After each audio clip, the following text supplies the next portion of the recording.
I am 73 years old, and it has taken me most of my life to admit that I spent decades trying to become someone I was not.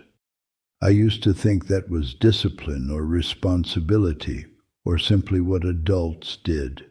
Now I sit in a quiet house that holds very little of me, and I wonder when exactly I disappeared from my own life.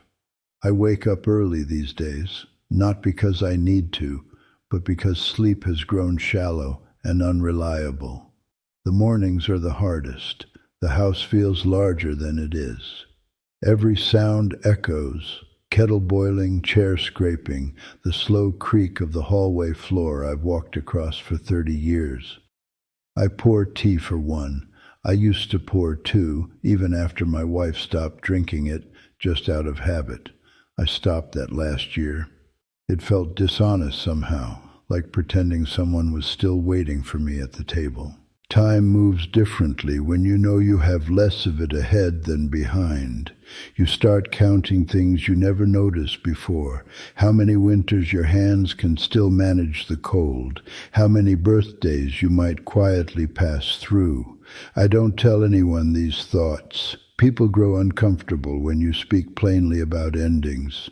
When I was young, I believed a man was supposed to be reliable above all else. Not emotional, not uncertain, not indulgent. Reliable. That word followed me like a shadow. I learned it from my father, though he never explained it directly. He simply worked long hours, spoke very little, and expected the same silence from the rest of us. I admired him. I also feared disappointing him in ways I could never quite name. In my early 20s, I liked drawing. I never told many people that. I sketched buildings mostly, old train stations, neighborhood streets, sometimes faces I saw on buses. I carried a small notebook in my jacket pocket. I wasn't exceptional, but I loved the stillness of it, the way the world slowed down when I tried to capture it. Then I graduated and took a job in accounting because it was steady. My father nodded once when I told him. That nod felt like approval, and I held on to it longer than I should have. At first I told myself I could do both, work during the day, draw at night, but evenings filled up quickly with fatigue, then overtime, then responsibilities that arrived one by one and never left. The notebook stayed in a drawer. I told myself I would return to it when things settled down. Things never settle the way you imagine they will. I met my wife, Helen, when I was 27.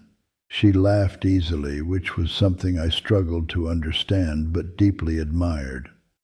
She worked at a small library and spoke about books as if they were old friends. She asked me once, on our third date, what I loved doing when I was alone. I remember hesitating. It felt like a dangerous question, as if the answer might reveal something impractical. I told her I liked reading financial journals and keeping things organized. It wasn't entirely a lie, but it wasn't the truth either.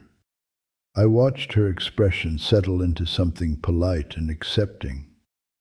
I sometimes wonder how many versions of me she met that never actually existed. Marriage moved quickly after that. We bought a modest house. I took on more hours at work. Helen suggested we travel once, just a small trip to the coast. I remember sitting at the kitchen table, calculating expenses, explaining interest rates and future stability. She nodded and said, "Maybe next year." Next year became another and another until we stopped mentioning it. We had one son, Daniel. I remember holding him for the first time and feeling terrified by how fragile he seemed. I promised myself I would give him everything I never had: security, education, opportunity. I believed that was love in its highest form. I worked late to afford better schools, better clothes, better everything. I missed school plays because quarterly reports were due. I missed a parent-teacher meeting because I had a client dinner that felt too important to cancel. Daniel never complained. He became quiet, polite, efficient with his words. Teachers described him as independent. I felt proud of that. I see now that independence in a child sometimes means they learned early not to expect too much. Years passed in routines so predictable they felt permanent. Wake up before sunrise. Commute. Numbers, meetings, careful decisions. Return home tired but satisfied with the illusion that effort always equals purpose. Helen would ask about my day. I would give brief summaries, then retreat into newspapers or television. She stopped asking eventually. I didn't notice when that shift happened. Silence grows gradually, like dust settling on furniture you stop using. In my 40s, I was promoted to a senior position. It came with a larger office and longer hours. I remember sitting behind a polished desk, feeling like I had finally become the man I was supposed to be. People respected me. They sought my approval. I learned how to speak confidently about projections and risk management.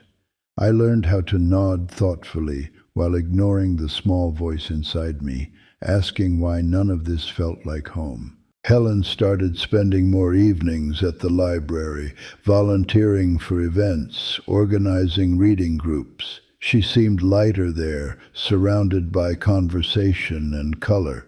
I told myself she simply enjoyed her hobbies. It never occurred to me that she might be building a life that didn't require me to participate. Daniel left for university when he was 18. I helped him move into his dorm. We carried boxes up 3 flights of stairs. I gave him advice about finances and career planning while he unpacked posters and books I had never seen him read. When I left, he hugged me politely, the way adults do when affection feels unfamiliar. Driving home that day, I felt something hollow open in my chest. I turned on the radio to fill the space.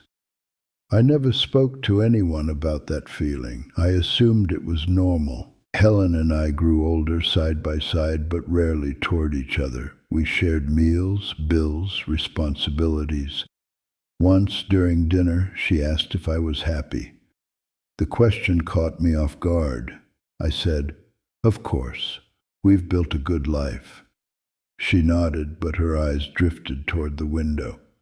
I didn't ask what she was thinking. I was afraid of answers that might require change. The years continued folding into each other. Promotions, retirement savings, careful planning for a future that always seemed slightly ahead, never present. My father passed away when I was 58. At his funeral, people described him as dependable and strong.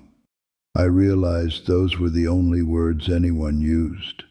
I wondered briefly if he had wanted more. I pushed that thought aside because it felt disloyal. Helen became ill when she was 65. It started with fatigue she couldn't explain, then appointments, tests, long waiting rooms with outdated magazines.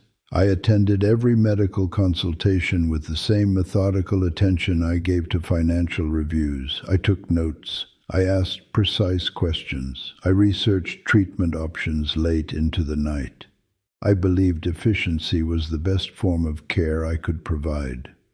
One evening during a hospital stay, she asked me to sit closer. I moved my chair beside her bed. She said very quietly, "You've always taken care of everything except yourself, and sometimes except us." I remember staring at the blanket folded over her legs, noticing a loose thread. I wanted to respond, but language felt unfamiliar. I told her she needed to rest. She died 8 months later. The house became unbearably orderly after that. No misplaced books, no half-finished teacups, no laughter drifting from another room. I retired the following year because work no longer distracted me. I thought retirement would feel like freedom. Instead, it felt like arriving at a destination I had never intended to visit. I found my old sketch notebook while cleaning a closet 2 years ago. The pages had yellowed slightly. The drawings were clumsy but alive. I sat at the dining table and tried to draw again. My hands trembled in a way they never used to. I couldn't remember how to trust a line. I closed the notebook and placed it back in the drawer, not out of anger, just recognition that some doors don't reopen when you finally notice them. What is lost is not just time. People say that often, but they don't explain it fully. Time carries small opportunities that vanish quietly. The chance to answer honestly when someone asks who you are. The chance to sit beside your wife and ask about her day without checking the clock. The chance to show your child that love is presence, not provision. Daniel visits occasionally. He lives in another city now. He is kind, respectful, careful with his words, much like I was with my own father. We talk about practical things, weather, traffic, the rising cost of utilities. When he leaves, he hugs me the same polite way he always has. I sense he wants to say more sometimes, but he doesn't know how, and I never taught him. There are evenings when I walk through each room of this house simply to hear footsteps. It reminds me I am still here. Photographs line the hallway. Helen smiling at the camera, Daniel holding a toy airplane, me standing beside them with an expression that looks responsible but distant. I study those photographs often, searching for signs that I was present in ways I cannot remember feeling. If you are listening to this and you are younger, I won't tell you how to live. I spent too many years believing life could be managed like an organized ledger. It cannot. I will only tell you that becoming the person others expect can happen so gradually you won't notice yourself fading. It feels responsible at first. It feels admirable. It even earns respect. But respect does not keep you warm when the house is quiet and the conversations you avoided have nowhere left to go. I wish I had understood that being dependable does not require disappearing. I wish I had allowed myself to be uncertain in front of people who loved me. I wish I had answered Helen honestly when she asked what I loved doing alone. The truth might not have changed our lives dramatically, but it might have made them more real. Regret is a strange companion. It doesn't shout. It sits beside you during ordinary moments, washing dishes, folding laundry, watching rain slide down a window, and reminds you of conversations that never happened. You learn to live with it the way you live with old injuries that ache before storms. I do not believe my life was meaningless. There was stability, kindness, moments of quiet pride watching Daniel grow into a decent man. But there was also an absence I created carefully, decision by decision, until it became permanent. I know I have fewer years ahead. That knowledge is no longer frightening.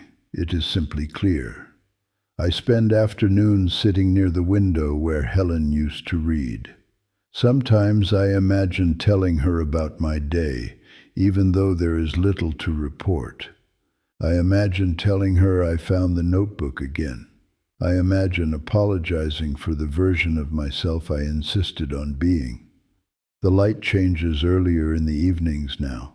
I notice it more than I used to. Shadows stretch across the living room floor, touching furniture we chose together decades ago. I sit in my chair and watch them lengthen until the room grows dim enough that details disappear. There is a strange comfort in that fading. It feels honest. I am 73 years old, and I am finally learning who I might have been. There isn't enough time left to become him, but there is enough time to recognize him quietly before I go.